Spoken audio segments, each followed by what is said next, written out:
வணக்கம். உங்கள் நெல்லை மாவட்டத்திலிருந்து வாசகனை போட்டோர் விழிப்புணர்வு செய்திகளுக்காக விருதுநகர் சிறுவில்லிபுத்தூர் மாரியம்மன் கோவில் அர்ச்சகர்கள் 4 பேர் மீது வழக்கு பதிவு.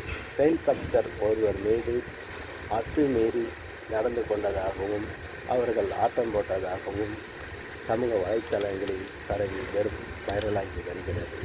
இதற்கு என்ன சொல்வது என்றால், ஃபஸ்ட்டு கண்டிக்கத்தக்கதாம் இது ஒரு செயல். அதாவது ஒரு தனிப்பட்ட ஒருவருடைய சுதந்திரம் அவருடைய வீட்டுக்குள் இருக்க வேண்டும். ஒன்று, இது யாராக இருந்தாலும் சரி.